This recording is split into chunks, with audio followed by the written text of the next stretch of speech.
Study IQ IAS, अब तैयारी हुई अफोर्डेबल।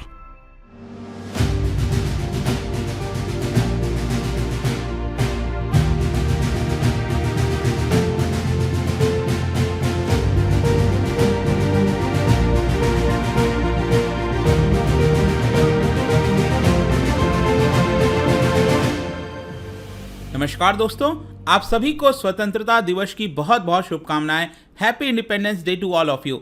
देखिए 75 वर्ष पूरे हो गए हैं। वैसे तो हर साल इंडिपेंडेंस डे हम मनाते हैं, लेकिन इस बार कुछ अलग ही फीलिंग है और कोशिश हमें ये करनी चाहिए कि 75 वर्ष में हम क्या नहीं कर पाए, हम क्या चीज़ों को सीख सकते हैं जिसको लेकर हम अपने देश को तेज़ी से आगे बढ़ा सके। आगे आने वाले समय में ऐसी हमारी कोशिश होनी चाहिए और इसी को देखते हुए इस वीडियो के अंदर मैं यहाँ पर प्रयास करूँगा कि जो 75 वर्ष के अंदर जो हमारी इकोनॉमिक जर्नी रही है, क्योंकि मेरा ऐसा मानना है कहीं ना कहीं कोई भी देश अगर आप देखो, अगर वो इकोनॉमिकली पावरफुल है तो वो हर मायने में काफ़ी ज़्यादा बड़ा हो सकता है, विकसित हो सकता है बाकी देशों के मुकाबले। क्योंकि इकोनॉमिक एक ऐसा फैक्टर होता है जिसकी वजह से चाहे सोशल प्रॉब्लम हो, डिफेंस की प्रॉब्लम हो, बहुत सारी ऐसी चीज़ें हैं जो कि सुधर सकती हैं। तो यहाँ पर हम जानेंगे 75 वर्ष के अंदर जो पूरी इकोनॉमिक जर्नी रही है वो किस प्रकार की रही है और उसको सीखते हुए आप किस तरह से चीज़ों को आगे ले जा सकते हो। काफ़ी कुछ जानने को इस वीडियो में दोस्तों, चलिए आगे बढ़ते हैं। लेकिन उसके पहले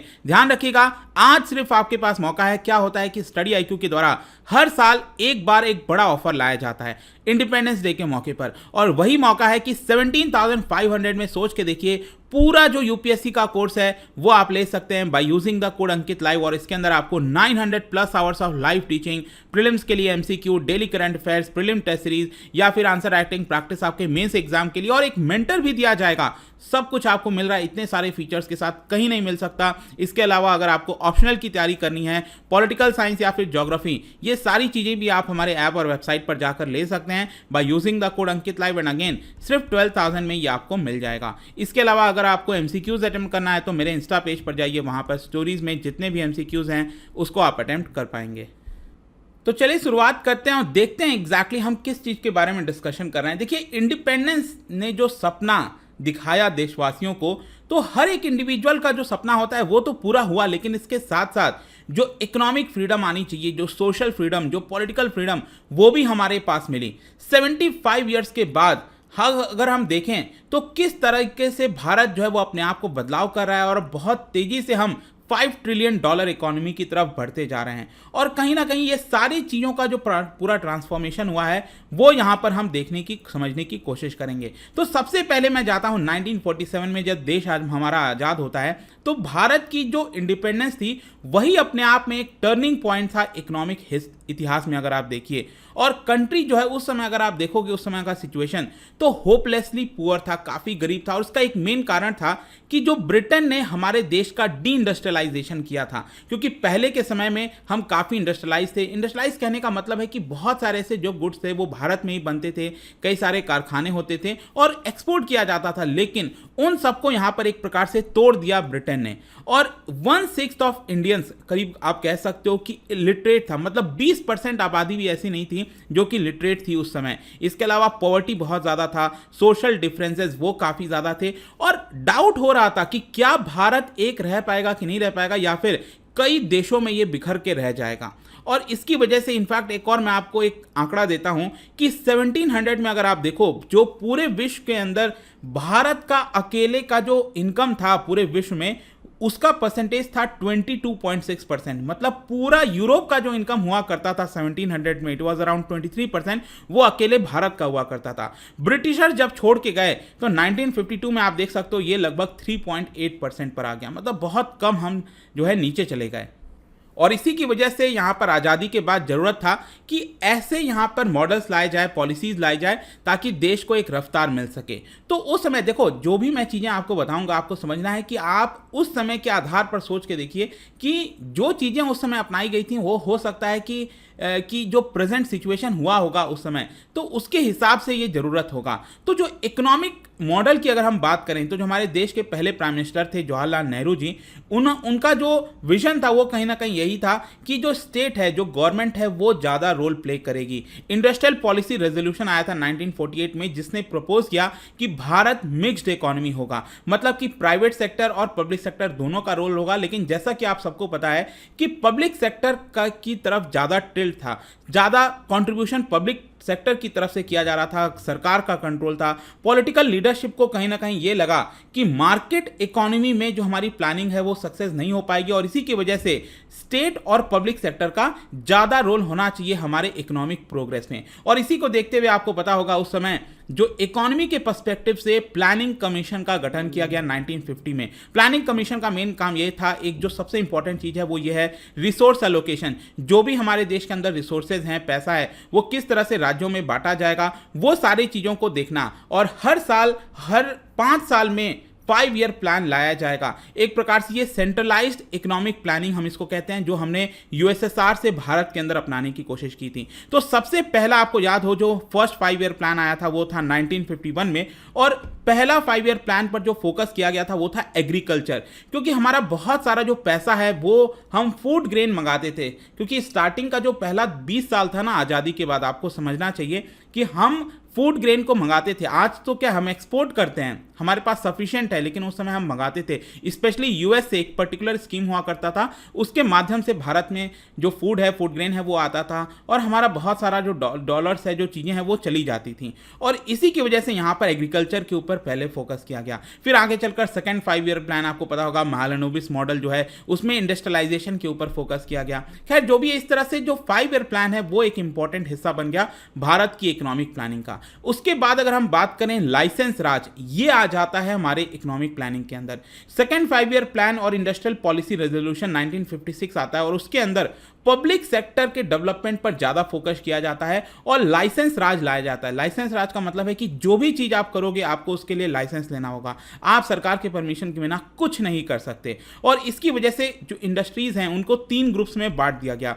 एक वो ग्रुप था जो कि सिर्फ और सिर्फ पब्लिक सेक्टर के अंडर रहेगा, सरकार देखेगी। फिर दूसरा ऐसा ग्रुप था जहां पर सरकार और प्राइवेट दोनों रहेंगे, लेकिन उसमें भी आप देखो तो यहां पर पब्लिक सेक्टर का ही इंपॉर्टेंट रोल था। और तीसरा जो इंडस्ट्रियल सेक्टर था वो आपका प्राइवेट के लिए छोड़ दिया गया। लेकिन इसमें भी प्रॉब्लम क्या थी कि यहां पर बिना लाइसेंस के आप कुछ भी नहीं कर सकते। कोई भी चीजें आपको करनी है प्राइवेट सेक्टर में तो यहां पर आपको लाइसेंस लेना होता है, तो इसी को हम लाइसेंस राज कहते हैं। और जाहिर सी बात है, ये जो भी कुछ हुआ आगे चलकर हमें ऐसा महसूस हुआ, पता लगा कि चीज़ें जो हमने सोची थी, जो चीज़ें डेवलप होनी चाहिए थी, वो शायद नहीं हो पाया। और आगे चलकर क्या होता है कि नेहरू जी की मृत्यु हो जाती है, आपको पता है, और 9 जून 1964 को लाल बहादुर शास्त्री प्राइम मिनिस्टर बनते हैं। लेकिन उसके जस्ट 2 साल पहले आपको याद होगा चाइना के साथ जो हमारा वॉर हुआ था, उसने भारत की जो इकोनॉमिक वीकनेस है उसको एक्सपोज करके रख दिया था। और जो सबसे बड़ी वीकनेस थी कि हम अपना पेट खुद से भर भी नहीं सकते। तो ये जो क्रॉनिक फूड शॉर्टेजेस था, प्राइस राइज था, इसको लेकर भारत में काफ़ी चिंता हुई और इसी के ऊपर बल दिया गया शास्त्री जी के द्वारा। और उनका जो पूरा फोकस है वो एग्रीकल्चर की तरफ चला गया और उनको कहीं ना कहीं लगा कि अब प्राइवेट सेक्टर का भी रोल होना चाहिए। ध्यान रखिएगा, हम प्राइवेट सेक्टर 1991 के बाद में तो बात करते हैं, लेकिन यहाँ पर लाल बहादुर शास्त्री ने जो भी उस समय सोचा था, ये भी सोचा कि फॉरेन इन्वेस्टमेंट आना चाहिए और प्लानिंग कमीशन जिस तरह का रोल अपनाता है उसके रोल को थोड़ा सा कम किया जाए, ऐसा शास्त्री जी ने उस समय सोचा। और कुछ चीज़ें उस समय यहाँ पर की गई ताकि हम एटलीस्ट फूड में सेल्फ सफिशिएंट बन सके। और इसी की वजह से जो हरित क्रांति है, ग्रीन रेवोल्यूशन है और आगे चलकर व्हाइट रेवोल्यूशन, बहुत सारी चीजें आती हैं जिसमें भारत जो है वो सक्सेस होता है।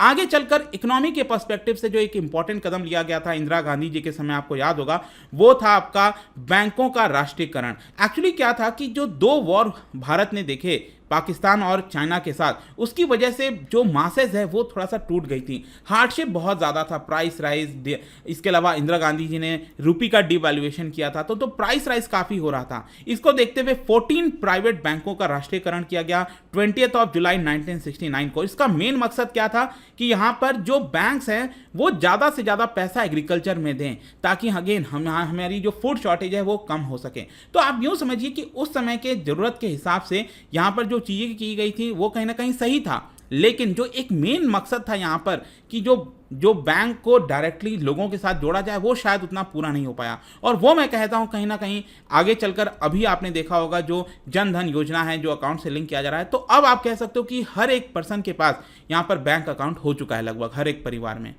नेक्स्ट मैं यहाँ पर डायरेक्टली आऊँगा, अब मिडिल क्लास का जो एस्पिरेशन है वो धीरे धीरे भारत के अंदर राइज हो रहा था। और इसका एक एग्जाम्पल आपको देखने को मिलेगा 1983 में, जब पहली मारुति कार रोल्ड ऑफ की गई थी from the assembly line in Gurgaon में असेंबली लाइन खोला गया था और पहली मारुति कार आई थी।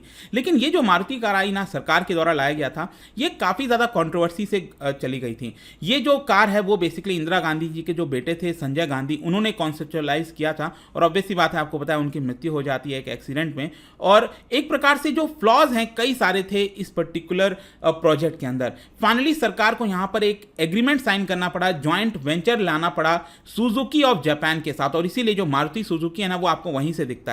तो जो सुजुकी ऑफ जापान है उनके साथ यहां पर मिलकर जॉइंट वेंचर हुआ। और एक प्रकार से आप कह सकते हो ये पहली रियल कार थी लोगों के लिए, और ये मिडिल क्लास के एस्पिरेशन को दिखा रहा था, क्योंकि फ्यूल एफिशिएंट था, अफोर्डेबल था, इजी टू ड्राइव था। तो इसकी वजह से जो डिमांड है वो बढ़ता हुआ आपको देखने को मिलेगा। और एक प्रकार से मैं कहूं तो वैसा ही लगभग सेम उदाहरण एयर सेक्टर के अंदर आपको देखने को मिलता है। जब एयर डेकन, आपको याद होगा एयर डेकन जो है जिसको जेट एयरवेज ने ले लिया था, आपको याद हो, तो एयर डेकन जो है वो उसने जो फ्लाइट्स के टिकट हैं बहुत चीप कर दिए थे।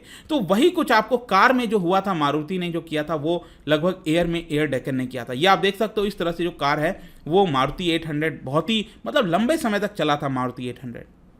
नेक्स्ट जो एक इंपॉर्टेंट पहलू आता है इंडिया के इकोनॉमिक जर्नी में, वो है आपका इंफॉर्मेशन टेक्नोलॉजी। अगेन आपको पता होगा कि जो इंदिरा गांधी जी हैं उनकी मृत्यु हो जाती है। राजीव गांधी जी हैं 1984 में अक्टूबर के महीने में यहाँ पर प्राइम मिनिस्टर बन जाते हैं। एंड उनको कहीं ना कहीं रिकॉग्नाइज करना पड़ा, जो इकोनॉमिक रिफॉर्म है भारत के अंदर वो लाया जाए, और जो हमारा रिलायंस है फॉरेन कैपिटल पर, फॉरेन एड पर, वो हम कम करें।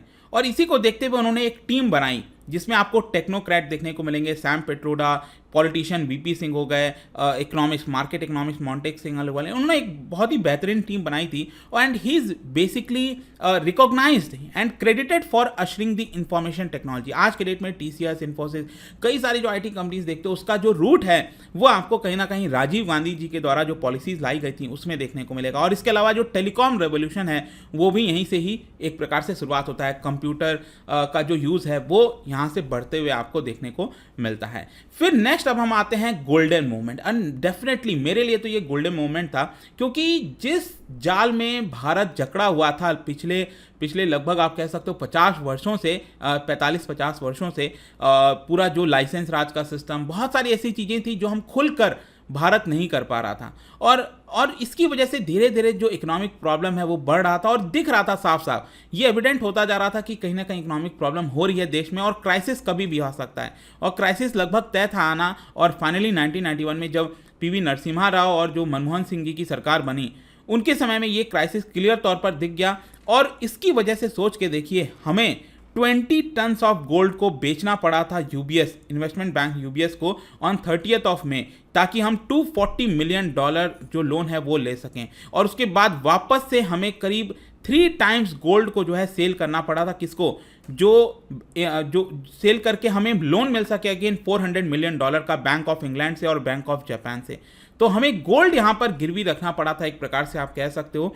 और ऑल्दो आप कह सकते हैं कि यहाँ पर जो गोल्ड है वो वापस हमने रीपरचेज कर लिया था उसी साल। जी हाँ, जो गोल्ड है वो हमने वापस से रीपरचेज कर लिया था दिसंबर के महीने में उसी साल में। लेकिन फाइनली नरसिम्हा राव जी की सरकार, जिसमें मनमोहन सिंह जी फाइनेंस मिनिस्टर थे, उन्होंने 21 जून 1991 को लॉन्च कर दिया इकोनॉमिक रिफॉर्म, जिसको हम एलपीजी कहते हैं, लिबरलाइजेशन, प्राइवेटाइजेशन एंड ग्लोबलाइजेशन। और वो जो इकोनॉमिक शुरुआत हुई है उसके बाद हमें पीछे मुड़कर शायद कभी देखना नहीं पड़ा है। वो लास्ट टाइम था आप कह सकते हो जब हमने आईएमएफ और बाकी इंस्टीट्यूशन से मदद लिया था। उसके बाद हमें इकोनॉमिक्स के रिलेटेड तो कभी मदद लेने की आवश्यकता नहीं पड़ी। ठीक है, तो ये एक बहुत ही टर्निंग पॉइंट है। और इसीलिए अक्सर मैं इंडियन इकोनॉमी को बिफोर 1991 एंड आफ्टर 1991 के तौर पर जो है अक्सर देखना पसंद करता हूँ। नेक्स्ट अब हम आते हैं कि इकोनॉमिक रिफॉर्म्स तो अपनाए जा रहे थे, लेकिन जो सीड्स है इकोनॉमिक ग्रोथ का वो अब आपको वाजपेयी एरा में कहीं ना कहीं देखने को मिलेगा। और उस समय यशवंत सिन्हा जो है वो आपके फाइनेंस मिनिस्टर थे। 1999 और 2000 का जो बजट था वो एक बहुत ही टर्निंग पॉइंट था। सरकार को ये रियलाइज हुआ कि सब कुछ पब्लिक सेक्टर जो एंटरप्राइज अभी भी सरकार के अंडर में है उसको हमें हटाना पड़ेगा। जो जो चेन बंधा हुआ था, चेन से बंधा हुआ था हमारा प्राइवेट पब्लिक सेक्टर, उसको हमें डाउनसाइज करना पड़ेगा, छोटा करना पड़ेगा। और जो डिसइन्वेस्टमेंट का जो आइडिया है दोस्तों, वो वहीं से शुरुआत होती है।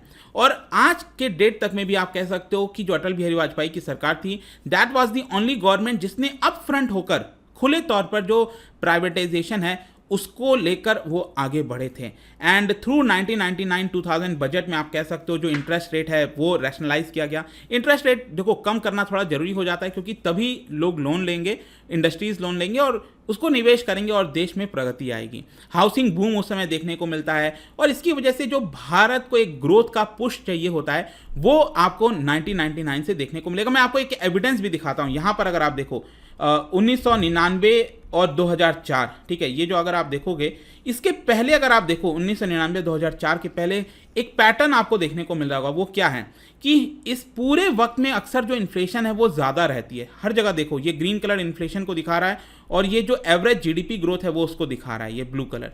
तो हमेशा आपको इन्फ्लेशन ज़्यादा है और जीडीपी ग्रोथ कम है, तो ये सही नहीं है कहीं ना कहीं। उसके बाद से आप देखिए 1999 के बाद से आप देखो यहाँ पर ग्रोथ है वो एवरेज ग्रोथ ज़्यादा है और इन्फ्लेशन उससे कम है।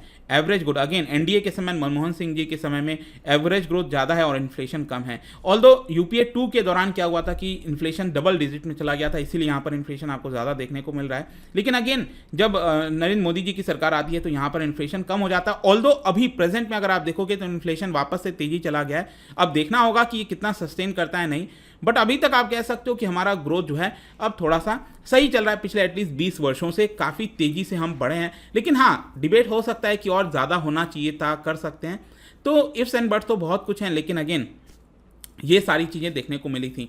अब अल्टीमेटली फिर क्या होता है कि तेज़ी से बढ़ तो रहे होते हैं, लेकिन यूएस के इतिहास में one of the largest bankruptcy का केस आता है और जो ग्रेट रिसेशन जिसको कहते हैं 2008 में वो हुआ। फाइनेंशियल एंड इकोनॉमिक कोलैप्स देखने को मिला। विश्व के बहुत से जो देश हैं वो अपने वर्स्ट फेज से जा रहे थे, रिसेशन में चले गए थे, लगातार नेगेटिव ग्रोथ देखने को मिल रहा था। लेकिन भारत एक इकलौता आप देश कह सकते हो, चाइना भी इनफैक्ट, यहाँ पर जो इकोनॉमिक ग्रोथ है वो आपको पॉजिटिव था। 2008-9 में स्टिल हमारी जो जीडीपी रेट है वो 6.7% थी। तो इसी से आप समझ पाओगे कि हमारा जो इकोनॉमिक प्रोग्रेस है वो कितना ज़्यादा रेजिलिएंट था। और इसका एक और कारण ये भी है कि हम एक्सपोर्ट पर बहुत निर्भर नहीं थे, क्योंकि जो देश एक्सपोर्ट पर निर्भर रहते हैं, मान लो हम एक्सपोर्ट करके ज़्यादा कमाते हैं तो उससे क्या होगा, जब विश्व के अंदर प्रॉब्लम्स आएंगी तो हम एक्सपोर्ट नहीं कर पाएंगे और हमारी जीडीपी नीचे चली जाएगी। लेकिन हमारा जो एक्सपोर्ट के ऊपर निर्भरता है it was just 15% of GDP. इसीलिए हमने ये जो रिसेशन आया था उसको काफ़ी ठीक तरीके से झेल लिया था। अब आते हैं कि नरेंद्र मोदी जी का जो एरा आता है 2014 के बाद से, जो है within 8 months of becoming the prime minister, Narendra Modi ji ने एक जो सबसे बड़ा बदलाव किया था वो अगेन ये था कि प्लानिंग कमीशन को खत्म करके नीति आयोग लेकर आए थे। अब देखिए इसमें जो इंपॉर्टेंट चीज़ आपको पता होनी चाहिए वो ये है कि प्लानिंग कमीशन क्या था, सोवियत स्टाइल बॉडी था। वो बेसिकली क्या करता था, एडवाइजरी रोल प्ले करता था और जो सेंट्रल फंड है उसको एलोकेट कहाँ करना है, कौन से राज्य को, हिमालयन राज्य को, नॉर्थ ईस्टर्न स्टेट्स को थोड़ा सा स्पेशल दर्जा देना है, किस राज्य को कितना पैसा जाएगा वो देना है, और यहाँ पर राज्यों से पूछताछ नहीं की जाती थी। तो ये एक बहुत बड़ा प्रॉब्लम था प्लानिंग कमीशन में। फाइनली नीति आयोग आज के डेट में अगर आप देखोगे ये एक थिंक टैंक बॉडी है, ये डिसाइड नहीं करता है कि एलोकेशन किसको जाएगा, फंड किसको जाएगा। नीति आयोग बेसिकली बस एक थिंक टैंक है जो मीडियम और लॉन्ग टर्म स्ट्रैटेजीज बनाता है और उसको एक एक साल में तोड़ता है, उसको मतलब कि डिवाइड करता है कि इस साल में ये अचीव करना है, ये अचीव करना है, कैसे कर सकते हैं। तो स्टेट के साथ मिलकर, अब इसमें स्टेट्स की भी भागीदारी आ जाती है नीति आयोग में। पहले प्लानिंग कमीशन में स्टेट नहीं हुआ करता था। तो ये एक बड़ा बदलाव इकोनॉमिक जर्नी में आपको देखने को मिलेगा। उसके बाद आई डोंट थिंक कि हम में से कोई भी भूल सकता है 2016 में जो मूवमेंट आया था और ओवरनाइट नोट बैन 8 नवंबर रात 8 बजे प्राइम मिनिस्टर नरेंद्र मोदी जी के द्वारा अनाउंस किया जाता है 2016 में कि 500 और 1000 के नोट, जो कि 85% हमारी जो वैल्यू है करेंसी की वो लगभग होती थी, उसको ओवरनाइट में ही तुरंत बैन कर दिया। 12 बजे से वो वैलिड नहीं रहेगा। और इसको लेकर भी आज भी बहुत ज़्यादा डिबेट होता है कि क्या एक्चुअल में जो मेन मकसद था इसको बैन करने का वो पूरा हुआ नहीं हुआ। और आपको पता है कि यहाँ पर जो स्पीच अगर आप देखोगे उसमें बोला गया था करप्शन को ख़त्म करेंगे, ब्लैक मनी को लाएंगे, तो ये जो चीज़ था ना वो तो हमें साफ साफ दिखता है कि वो पूरा नहीं हो पाया था। ऑल्दो यहाँ पर इसके जो बाकी के बेनिफिट्स थे वो हमें देखने को मिलते हैं, चाहे डिजिटलाइजेशन हो, एक हम कहते हैं ना इनकम टैक्स भरना, टैक्सों को भरना, उसमें कहीं ना कहीं कुछ हद तक मदद मिला, लेकिन जो मेन मकसद हम कहते हैं करप्शन और ब्लैक मनी जिसकी वजह से ये किया गया था वो डेफिनेटली पूरा नहीं हुआ था। और जो लोगों को इससे प्रॉब्लम हुई, जो एमएसएमईज जो इंडस्ट्रीज़ हैं छोटी छोटी, उनको जो प्रॉब्लम हुई वो एक बहुत ज़्यादा वास्ट देखने को मिला था दिक्कतें, जो कि आज भी काफ़ी ज़्यादा याद किया जाता है। नेक्स्ट जो इंपॉर्टेंट पड़ाव आता है इकोनॉमिक जर्नी में वो था, एक्चुअली क्या होता था कि अक्सर जो उद्योगपति हैं जिनके पास बहुत सारा पैसा होता था, प्रमोटर्स होते थे जो कंपनी के, वो क्या करते थे, कंपनीज़ के लिए बहुत सारा लोन लेते थे, कर्ज पर लेते थे, और कंपनी डूब जाती थी वो छोड़कर भाग जाते थे, और उन प्रमोटर्स को कुछ नहीं किया जाता था, डर नहीं था बेसिकली प्रमोटर्स को। इसको देखते हुए प्राइम मिनिस्टर मोदी ने एक बहुत बड़ा कानून लेकर आया, और ये मैं मानता हूं कि एक टर्निंग पॉइंट है अगेन, जिसको कहा जाता है इंसॉल्वेंसी एंड बैंक्रप्सी कोड 2016 में।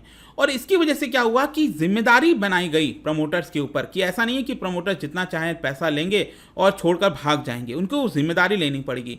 तो ऑल्दो आप इसके सक्सेस को लेकर थोड़ा बहुत क्वेश्चन कर सकते हो, लेकिन ये सेंस ऑफ रिस्पॉन्सिबिलिटी जो होती है ना वो प्रमोटर्स के अंदर आने लगा, और कंपनीज को जो हार्डशिप है, मतलब कि जो कंपनी डूब रही है उसको कितना जल्दी हम रिवाइव कर सकते हैं, दूसरे किसी को बेच सकते हैं, वो इंसॉल्वेंसी एंड बैंक्रप्सी कोड के द्वारा जो है वो किया गया। और आखिरी में जाने से पहले एक इंपॉर्टेंट, जो सबसे इंपॉर्टेंट एक चीज हमें देखने को मिलता है वो है आपका ब्लैंकेट टैक्स रिजीम, ठीक है, जीएसटी। कुछ लोग इसको गड़बड़ टैक्स कहते हैं, अपोजिशन पार्टीज कहती हैं, लेकिन कहीं ना कहीं मेरा मानना है कि जीएसटी एक बहुत ही अच्छा एक समाधान लेकर आया है चीज़ों को, और आज हमें उसका फ्रूट कहीं ना कहीं देखने को मिलता है। नरेंद्र मोदी जी ने यहाँ पर आप कह सकते हो ईज ऑफ डूइंग बिजनेस को लेकर काफ़ी ज़्यादा जोर भी दिया था, और ये हमें रैंकिंग में दिखने को मिला था, जो वर्ल्ड बैंक की रैंकिंग आती थी ईज ऑफ डूइंग बिजनेस की, उसमें भारत तेजी से इंप्रूव कर रहा था। तो जुलाई 2017 से जीएसटी लागू हो जाता है। इनडायरेक्ट टैक्सेस को पूरा क्लब कर दिया गया, मतलब कि पहले राज्य अलग अलग टैक्स लगाते थे, सेंट्रल गवर्नमेंट अलग अलग, सबको क्लब करके सिंपल एक जीएसटी लाया गया। तो एक सिस्टम जो कॉमन मार्केट है, जो सिंगल कॉमन मार्केट बहुत कम देशों में आपको देखने को मिलेगा, वो भारत के अंदर लागू हो गया। और अभी प्रेजेंट में तो आप कह सकते हो कि जो रेवेन्यू आ रहा है सरकार को वो बहुत ही अच्छा है, काबिले तारीफ है, क्योंकि अब एक बेस बन चुका है 1.4 लाख करोड़ का, हर महीने इतना तो एटलीस्ट हमें देखने को लगभग मिल जाता है, ये खुद निर्मला सीतारमण जी ने कहा है।